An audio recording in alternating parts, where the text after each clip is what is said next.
तो ये हमारा नेक्स्ट एग्जांपल है। इसके अंदर हम पिछले एग्जांपल को ही कंटिन्यू करने जा रहे हैं। पिछले एग्जांपल में क्या था, हमने परचेस करी थी 12 टी-शर्ट्स। 12 टी-शर्ट परचेस करी गई थी, 500 रुपए की एक टी-शर्ट थी। किसने परचेस करी थी? मिस्टर एक्स ने परचेस करी थी। और फिर उसके बाद मिस्टर एक्स ने, ये हमारा मिस्टर एक्स ने मिस्टर वाई को 12 में से 9 टी-शर्ट सेल कर दी थी। कितने में सेल करी थी? 800 रुपए पर टी-शर्ट के हिसाब से। तो हमने इसका प्रॉफिट निकाला था। प्रॉफिट कैसे निकलेगा? सबसे पहले हम सेल वैल्यू लेंगे। सेल का मतलब हो गया हमारा रेवेन्यू। सेल हम लेंगे, 9 टी-शर्ट बेची गई थी 800 रुपए पर टी-शर्ट के हिसाब से, तो 9 टी-शर्ट कितने की हो गई? 7200 की। उसके बाद इसमें से माइनस करेंगे परचेज को। परचेज हो गया हमारा एक्सपेंस। अभी हमने पढ़ा था मैचिंग प्रिंसिपल क्या कहता है, तो क्या आपको प्रॉफिट निकालने के लिए सबसे पहले रेवेन्यू लेना है, उसके बाद रेवेन्यू में से एक्सपेंस को लेस करना है, और एक्सपेंस आपका उतना ही होना चाहिए जितना एक्सपेंस आपने करा है टू अर्न दैट रेवेन्यू, उस रेवेन्यू को अर्न करने के लिए। तो यहाँ पर हमारा रेवेन्यू 9 टी-शर्ट्स का है, तो जब रेवेन्यू 9 टी-शर्ट्स का है तो एक्सपेंस भी 9 टी-शर्ट का ही लिया जाएगा। तो 9 टी-शर्ट्स, एक टी-शर्ट थी 500 की, 9 कितने की हो गई? 4500 की। ये हमारी कॉस्ट हो गई, ये मिस्टर एक्स की कॉस्ट हो गई, और ऊपर वाला सेल प्राइस हो गया। सेल प्राइस में से कॉस्ट को लेस किया, प्रॉफिट आ गया कितने का? 2700 का। तो ये तो हम सीख चुके हैं। यहाँ पर क्लोजिंग स्टॉक बच गया 1500 का। 12 में से 9 टी-शर्ट सेल कर दी, 3 टी-शर्ट बच गई। अकाउंटिंग ईयर 23-24 में, ध्यान रखना इस एग्जांपल के अंदर हमने इसको अकाउंटिंग ईयर 23-24 बोला है। तो अकाउंटिंग ईयर 23-24 में मिस्टर एक्स ने 12 टी-शर्ट परचेस करी और 9 टी-शर्ट सेल करी। तो अकाउंटिंग ईयर 23-24 के एंड में मिस्टर एक्स के पास क्लोजिंग स्टॉक बच गया 3 टी-शर्ट का। एक टी-शर्ट कितने की थी? 500 की। तो 3 टी-शर्ट का क्लोजिंग स्टॉक हो गया 1500। 3 टी-शर्ट का क्लोजिंग स्टॉक हो गया 1500। तो समझ में आ गया? ये तो सेम है, वही पिछला एग्जांपल। उसके बाद इस एग्जांपल में नई बात क्या है? इस एग्जांपल में नई बात है अकाउंटिंग ईयर 24-25। इस बार हम एक स्टेप आगे बढ़ रहे हैं। 23-24 का क्लोजिंग स्टॉक था हमारे पास 1500, तो 23-24 का क्लोजिंग स्टॉक हमारे लिए 24-25 का ओपनिंग स्टॉक बन जाएगा। तो इस बार जो है 24-25 के अंदर हमारे पास 3 टी-शर्ट का ओपनिंग स्टॉक है, 500 की एक टी-शर्ट है, यानी 1500 का ओपनिंग स्टॉक है। उसके बाद करंट ईयर में मिस्टर एक्स ने 16 टी-शर्ट्स और परचेस करी है, 500 रुपए पर टी-शर्ट के हिसाब से 16 टी-शर्ट्स और परचेस करी है। फिर यहाँ पर कुछ हमें फ्रेट इनवर्ड भी दे रखा है। फ्रेट इनवर्ड क्या होता है? Transportation charges. अभी मैं आपको बताऊंगा फ्रेट इनवर्ड क्या होता है। और फिर हमें कुछ वेजेस भी दे रखी है, 600 रुपए की वेजेस है, इसके बारे में भी अभी बात करेंगे। फिर हमें बता रखा है सेल्स। 24-25 में मिस्टर एक्स ने 15 टी-शर्ट सेल करी है, कितने के हिसाब से? वही अपना 800 रुपए पर टी-शर्ट के हिसाब से। तो अब हमें निकालना है अकाउंटिंग ईयर 24-25 का प्रॉफिट, मिस्टर एक्स का प्रॉफिट निकालना है। तो अब ये प्रॉफिट कैसे निकलेगा, ध्यान से देखो। सबसे पहले हमें कुछ बातों को समझना जरूरी है। ये फ्रेट इनवर्ड क्या होता है और ये वेजेस क्या होता है, हमें समझना है। यहाँ पर डायरेक्ट और इनडायरेक्ट एक्सपेंस मैं आपको बता देता हूँ। अकाउंटिंग के अंदर जो है हम खर्चों को 2 कैटेगरी में बांटते हैं, एक होता है डायरेक्ट एक्सपेंस, दूसरा होता है इनडायरेक्ट एक्सपेंस। ये जो हमारे फ्रेट इनवर्ड और वेजेस के खर्चे हैं, ये हमारे डायरेक्ट एक्सपेंस कहलाते हैं, जबकि कुछ हमारे पास इनडायरेक्ट एक्सपेंस भी होते हैं। तो यहाँ पर पहले इस एग्जांपल से समझते हैं कि आपके डायरेक्ट एक्सपेंस और इनडायरेक्ट एक्सपेंस क्या होता है। तो ये हमारा एक एग्जांपल है। यहाँ पर ये है मिस्टर एक्स की शॉप, ये मिस्टर एक्स की शॉप है। मिस्टर एक्स कहाँ पर है? इंडिया में। मिस्टर एक्स इंडिया में रहता है, तो उसकी ये शॉप हो गई, ये बिजनेस इसका इंडिया में है। अब ये चाह रहा है कि मैं जो है यूएसए से सामान मंगाऊं। यहाँ पर मिस्टर एक्स का जो सप्लायर है वो यूएसए में रहता है, ये उसका सप्लायर है, ये सप्लायर की शॉप है। अब मिस्टर एक्स जो इंडिया में है वो चाह रहा है कि मैं अपने सप्लायर से जो कि यूएसए में है उससे सामान मंगाऊं, सामान परचेस करूं। तो अब ये क्या करेगा, ये इसको ऑर्डर देगा। मिस्टर एक्स जो है अपने सप्लायर को ऑर्डर देगा, उसके बाद ये जो सप्लायर है जो कि यूएसए में है, ये इस सामान को टेम्पो में लोड करेगा। जो ऑर्डर मिला है सप्लायर को, वो उस सामान को टेम्पो में लोड करेगा। तो यहाँ पर हमारे पास कौन कौन सी कॉस्ट आएंगी ये हमें देखना है, कौन कौन से खर्चे हमारे सामने आने वाले हैं। सबसे पहले तो परचेस कॉस्ट आएगी। जो सामान मंगाया होगा मिस्टर एक्स ने, उस सामान की जो कॉस्ट होगी वो कॉस्ट को हम यहाँ पर परचेस कॉस्ट बोलेंगे। जैसे यहाँ पर टी-शर्ट की अगर मैं बात करूँ तो 500 की एक टी-शर्ट थी, तो ये 500 रुपए परचेस कॉस्ट है, 500 रुपए परचेस कॉस्ट हो गई। उसी तरीके से यहाँ पर जो भी सामान मिस्टर एक्स ने मंगाया होगा इस सप्लायर से, उस सामान की परचेस कॉस्ट यानी उस सामान के कॉस्ट प्राइस को हम यहाँ पर परचेस कॉस्ट बोल रहे हैं। उसके बाद उस सामान को एक कंट्री से दूसरी कंट्री में भेजना है, यूएसए से इंडिया भेजना है, तो पैकिंग भी अच्छे से करनी पड़ेगी, कुछ पैकिंग के खर्चे भी होंगे। तो यहाँ पर जो है पैकिंग चार्जेस आएंगे at the time of purchase. Purchase करते टाइम पे कुछ पैकिंग चार्जेस भी लगेंगे, कुछ पैकिंग का खर्चा भी लगेगा, तो वो भी यहाँ पर इसके अंदर इंक्लूड होगा। उसके बाद फ्रेट इनवर्ड, फ्रेट इनवर्ड का मतलब होता है ट्रांसपोर्टेशन कॉस्ट। यहाँ पर आप बोल सकते हो ये जो है टेम्पो में भेजा जाएगा, टेम्पो या ट्रक कुछ भी बोल सकते हो आप। ये जो सप्लायर है ये यहाँ पर अपनी दुकान से इस सामान को ट्रक में भेजेगा या टेम्पो में भेजेगा, टेम्पो ट्रक एक ही बात हो गई, यानी ट्रांसपोर्टेशन का खर्चा, ट्रांसपोर्ट का खर्चा। इस ट्रांसपोर्ट के खर्चे को बोला जाता है फ्रेट इनवर्ड। इनवर्ड क्यों बोला गया, क्योंकि यहाँ पर सामान जो है मिस्टर एक्स के पास आ रहा है, मिस्टर एक्स ने ऑर्डर किया है, तो मिस्टर एक्स के पास सामान आने तक में जो भी फ्रेट का खर्चा होगा उसको बोलेंगे हम फ्रेट इनवर्ड। मिस्टर एक्स के पास आ रहा है, इन हो रहा है, तो इसकी दुकान पर इन हो रहा है, तो इसीलिए ये इनवर्ड कहलाता है।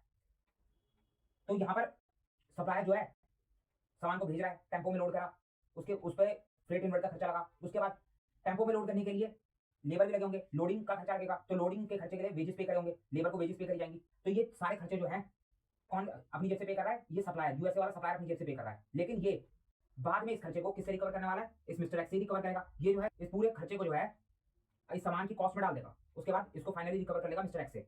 तो यहाँ पर ये सारा खर्चा करा गया। अब सामान को जो है ट्रांसपोर्ट यानी ट्रक से भेजा गया यूएसए पोर्ट पे, यूएसए पोर्ट पे सामान आ गया। उसके बाद सामान या तो शिप से चले जाएगा या फिर हो सकता है कि एयरपोर्ट पे भेजा हो तो प्लेन से सामान जाए, सामान किसी से भी जा सकता है। तो यहाँ से सामान को भेजा जा रहा है, लोड कराया गया शिप में। उससे पहले देखो यहाँ पर सप्लायर ने ट्रक में सामान भेजा था, तो यूएसए पोर्ट में सामान अनलोड हुआ होगा, तो अनलोड का भी जो खर्चा होता है, अनलोड करने के लिए लेबर लगे होंगे, तो अनलोडिंग के खर्चे को भी हम वेजेस ही बोलते हैं। तो ये भी वेजेस का खर्चा होगा, तो वेजेस यहाँ पर भी हो सकता है, यहाँ पर भी हो सकता है। उसके बाद यहाँ पर शिप में दोबारा से सामान को लोड करा गया, तो उसके भी वेजेस लगे होंगे। फिर जो है शिप में सामान पहुंच गया इंडिया के पोर्ट पे, इंडिया के पोर्ट पे सामान आ गया, फिर यहाँ पर सामान उतरेगा। अब देखो इंडिया का सिस्टम क्या होता है, पोर्ट पे सामान उतारने का थोड़ा सा समझ लो। एक होता है डॉक चार्जेस। डॉक चार्जेस का मतलब है कि यहाँ की जो अथॉरिटी होती है, इंडिया की जो पोर्ट अथॉरिटी होती है, वो एक चार्जेस रहती है जिसको बोलते हैं डॉक चार्जेस। इंडिया के पोर्ट पे जो चार्जेस लगते हैं उसको बोलते हैं डॉक चार्जेस। सामान को रखने के चार्जेस होते हैं, सामान को उतारने के चार्जेस, यहाँ से शिप से सामान उतरेगा उस पर जो चार्जेस लगेंगे उसको बोलते हैं डॉक चार्जेस। ये चार्जेस भी किसको पे करने पड़ेंगे, मिस्टर एक्स को ही पे करने पड़ेंगे। उसके बाद कस्टम ड्यूटी, जो गवर्नमेंट होती है वो बाहर से खरीद के लाए हुए सामान के ऊपर कस्टम ड्यूटी लगाती है। अगर आप इंडिया के बाहर से कहीं से कोई सामान खरीद के लाओगे तो उसके ऊपर कस्टम ड्यूटी या इंपोर्ट ड्यूटी लगती है। ड्यूटी का मतलब होता है टैक्स।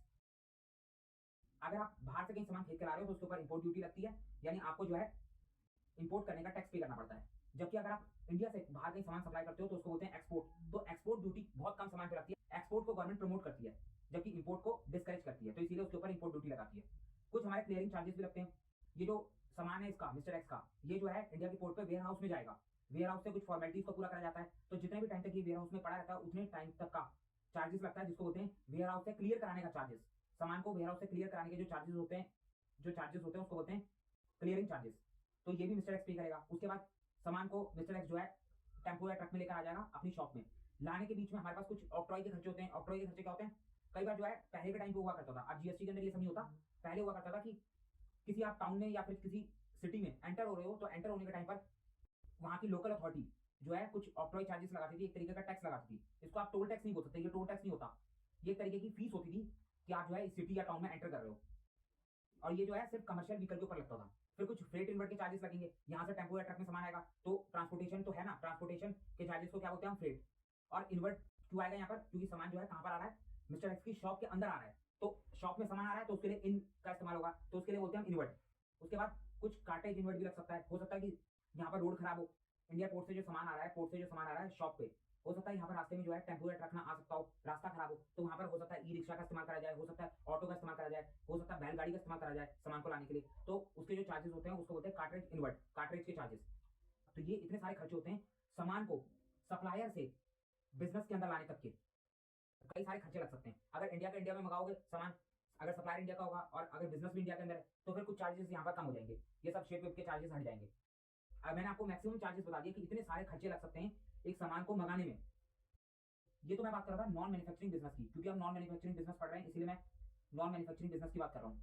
लेकिन अगर मान लो ये मिस्टर एक्स मैन्युफैक्चरर होता, अगर मान लो उसकी फैक्ट्री होती, वो जो है फैक्ट्री के अंदर सामान को बनाता, तो अगर मिस्टर एक्स सामान को फैक्ट्री के अंदर बनाता, मिस्टर एक्स जो है एक मैन्युफैक्चरर होता, तो फिर उस केस में मिस्टर एक्स ने जो ये सामान मंगाया था इस सप्लायर से, यूएसए वाले सप्लायर से, वो सामान जो है मिस्टर एक्स के लिए रॉ मटेरियल होता। यहाँ पर फिर हम बोलते हैं मिस्टर एक्स ने जो है रॉ मटेरियल मंगाया यूएसए से, जबकि यहाँ पर हम मान के चल रहे हैं कि मिस्टर एक्स जो है वो नॉन मैन्युफैक्चरर है, यानी मिस्टर एक्स जो है सामान को बनाता नहीं है, सिर्फ बना हुआ सामान खरीदता है और उसको आगे सेल कर देता है।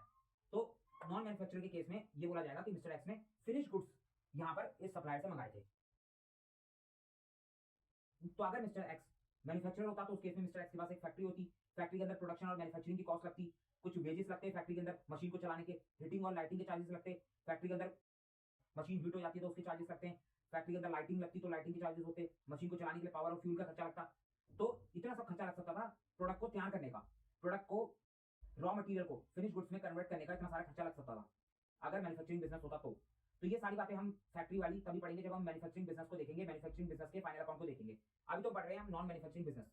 मैं आपको ये बता रहा हूँ, मैं आपको यहाँ पर ये बता रहा हूँ कि आखिर खर्चे कौन कौन से हो सकते हैं जब हम कोई बिजनेस शुरू करते हैं। बिजनेस के अंदर सामान को मंगाने तक के कौन कौन से खर्चे हो सकते हैं, तो सामान को सप्लायर से बिजनेस के अंदर लाने तक के जितने भी खर्चे होते हैं, या फिर अगर आपका मैन्युफैक्चरिंग बिजनेस है तो सामान को सप्लायर से बिजनेस के अंदर लाने तक के और उस रॉ मटेरियल को फिनिश गुड्स में कन्वर्ट करने तक के जितने भी खर्चे होते हैं, इन सबको बोलते हैं हम, इन सब खर्चों को बोलते हैं हम डायरेक्ट एक्सपेंस। ये सब हमारे डायरेक्ट एक्सपेंस होते हैं। यहाँ पर ये जितना भी खर्चा है ये सब मिस्टर एक्स का डायरेक्ट एक्सपेंस है। उसके बाद मिस्टर एक्स जो है जब इस सामान को अपनी दुकान से निकालेगा, बाहर निकालेगा बेचने के लिए, उसके बाद जो ये ट्रांसपोर्टेशन का खर्चा करेगा, कस्टमर के पास सामान पहुंचाने के लिए जो भी कार्टेज का खर्चा करेगा, जो भी पैकेजिंग का खर्चा करेगा, वो सारा खर्चा मिस्टर एक्स के लिए इनडायरेक्ट एक्सपेंस कहलाएगा।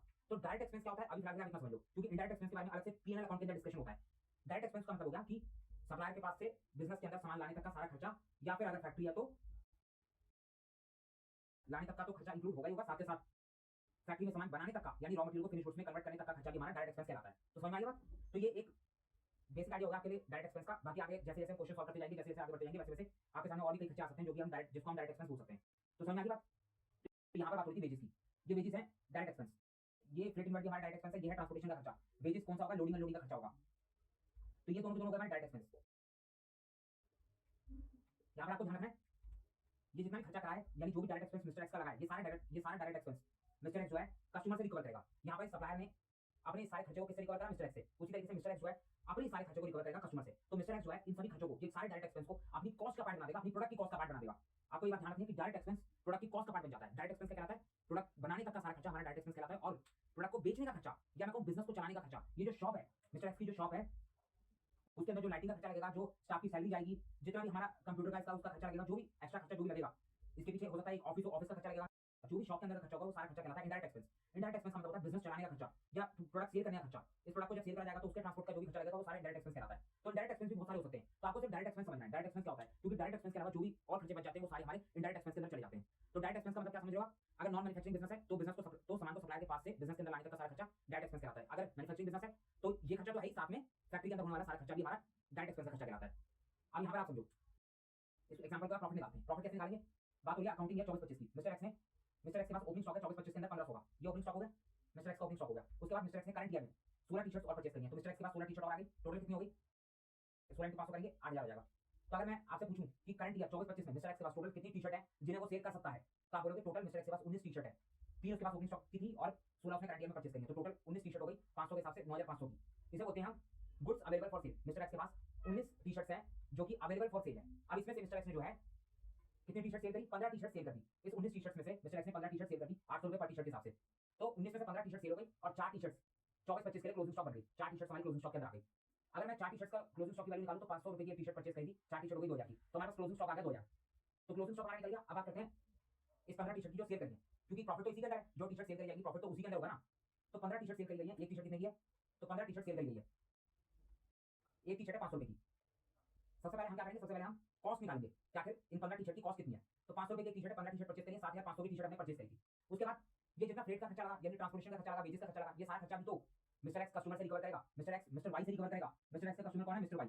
तो ये जितना भी ट्रांसपोर्ट का खर्चा मिस्टर एक्स का लगा, जितना भी वेजेस का खर्चा मिस्टर एक्स का लगा, लोडिंग अनलोडिंग का, वो सारा खर्चा मिस्टर एक्स जो है अपने इस प्रोडक्ट की कॉस्ट के अंदर ऐड करेगा। यहाँ पर मिस्टर एक्स ये नहीं बोलेगा कि मुझे 7500 की 15 टी-शर्ट पड़ी, मिस्टर एक्स बोलेगा 7500 की 15 टी-शर्ट में परचेज तो करके लाया, लेकिन उसको लाने के लिए मैंने ट्रांसपोर्टेशन का 800 रुपए पे करा, वेजेस का 600 रुपए पे करा, तो ये भी तो मुझे मिस्टर वाई से रिकवर करना है, तो इसको भी मिस्टर एक्स जो है इस 15 टी-शर्ट की कॉस्ट के अंदर ऐड कर देगा। तो टोटल जो हमारे पास कॉस्ट आ रही है वो आ रही है 8500। 7500 में 800 और 600 ऐड हो जाएगा, 800 और 600 भी ऐड हो गया, तो 8900 हमारी कॉस्ट आ गई। इसको बोलेंगे 15 टी-शर्ट की टोटल कॉस्ट, जिसको हम नाम देते हैं COGS, cost of goods sold.